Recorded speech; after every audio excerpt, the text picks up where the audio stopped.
وقال عروۃ ایضاً حضرت عروہ فرماتے کہ لم یسم من اہل الافک ایضاً اہل افک میں سے کوئی بھی نامزد نہیں ہوا، کسی کا نام نہیں لیا گیا مسلمانوں میں سے. لم یسم من اہل الافک ایضاً کوئی بھی نامزد نہیں ہوا الا حسان بن ثابت، البتہ بھولا بالا حسان بن ثابت وہ بھی چل پڑا، وہ بھی اس سیلاب کے اندر بہ گیا. ومستح بن اساسہ، مستح بن اساسہ اور حمنۃ بنت جحش فی ناس ما ناس آخرین، کچھ اور لوگوں کے ساتھ لا علم لی بہم، میں عائشہ نہیں جانتی کہ وہ کون لے، غیر انہم عصبۃ، البتہ اتنی سی بات ہے کہ وہ چھوٹی سی جماعت ہے، اس لیے کہ قرآن نے کہا ان الذین جاؤوا بالافک عصبۃ منکم، عصبت 10 سے کم والی جماعت کو کہتے ہیں. کما قال اللہ تعالی، جیسے کہ اللہ نے فرمایا ان الذین تولوا منکم وان کبر ذالک، یہ بڑا حصہ اس کا، بڑی ذمہ داری، یقال لہو، اس کا بڑا ماسٹر مین اور بڑا حصہ، یقال لہو عبداللہ بن ابی بن سلول، یہ بدبخت تھا. قال عروۃ کانت عائشہ تکرہ، پھر حضرت حسان تو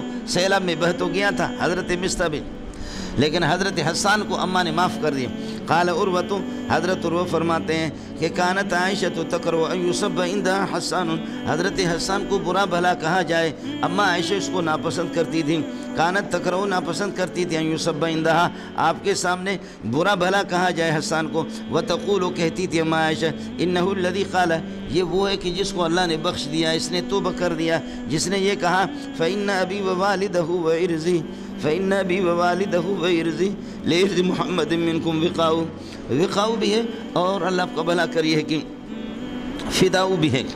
فإن أبي ووالده، میرا ابا اور میرے ابا کا والد یعنی میرا دادا، یعنی پورا خاندان ہمارا، میرا ابا، بے شک میرا ابا اور اس کا یہ کہ والد دادا، وإرزی، میری عزت اور آبرو، لإرز محمد منکم، فرماتے کہ محمد کی عزت کے لیے، وقاؤن ایک بچاؤ کا ذریعہ بن جائے، منکم اے چغل خور ہو تمہارے سامنے، اے چغل خورو تم چغل خوری کرتے رہو، تمہارے سامنے میری عزت جو ہے نا وہ ڈھال بن جائے. جیسے کہ گولی آتی تلوار آ جاتی ہے، تلوار ڈھال پہ لگ جاتی ہے، تمہاری باتیں مجھے لگے میں بن جاؤں گا ڈھال اور بچاؤ کا ذریعہ، لیکن محمد کی عزت کو اللہ بچائے. ساتھی بس اسی کو یاد کر کے اس کو بھی پڑھتے رہیں. اللہ تعالیٰ میری اور آپ کی زندگی کو محمد رسول اللہ کی عزت بچانے کے لیے مقرر کرے، اس سے بڑی سعادت نہیں. فإن أبي ووالدتي، بعض روایت میں فإن أبي ووالدتي وإرزي لإرز محمد منكم فداء، میرے ماں باپ قربان جائے محمد کی عزت پر.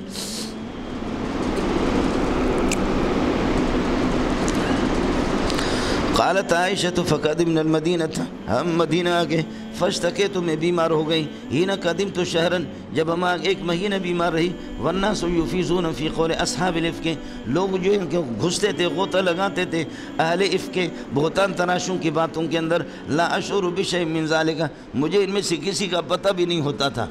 یہ ان الذین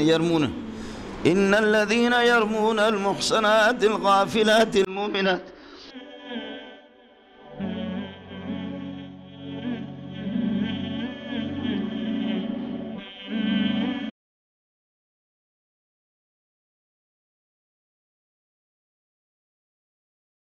یہ بھولی بھالی خاتون مولانا ہے. ان الذین یرمون المحصنات المؤمنات الغافلات، اللہ اللہ ایسی بھولی بھالی، لعنوا فی الدنیا والآخرہ ولہم عذاب عظیم، خدا کی لعنت ہے ان پر.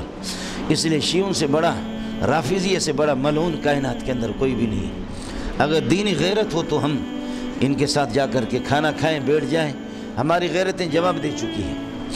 اپنی یہ جو ماں جس کے پیٹ سے ہم پیدا ہیں، اس کو کوئی گالی دے دے تو ہمارے یہ کہ خون جوش میں آ جاتا ہے. لیکن شیعوں سے جا کر کے ملنا اور ان کے ساتھ ہمارا اٹھنا بیٹھنا، اس میں ہمیں کوئی غیرت نہیں آتی. مولانا ظفر خان رحمۃ اللہ علیہ کو کسی نے کہا کہ شیعہ میرا دوست ہے، میں اس کے ساتھ اٹھتا بیٹھتا ہوں، کیا اس کی اجازت ہے شرعاً؟ فرمایا ہاں، تیرے جیسے بے غیرت کو اجازت ہے، تیرے جیسے بے غیرت کو اجازت ہے. سمجھے؟ وہ تیری ماں کو بدکار کہیں، تیری ماں پر الزام بھی لگائیں، اور تو ان کے ساتھ اٹھ بیٹھ اور کاروبار کر، تیرے جیسے بے غیرت کو اجازت ہے. ساتھی یہ بھی دعا کرے کہ اللہ پاک غیرت مند مولوی آپ کو بنائے. بے غیرت مولویوں کی کمی نہیں ہے، بہت ہے بے غیرت، سمجھیں. خاص طور پر یہ ہمارے تبلیغی ساتھی جس طرح ہمیں بے غیرت بناتے ہیں نا، اور جدید طبقہ یہ وہی ہے، ہماری دینیات کے اندر ہمیں بے غیرت بناتے ہیں اور اس کو کہتے اخلاق کا نام اسی کو دیتے. اپنی دینیات میں کچھ کروں.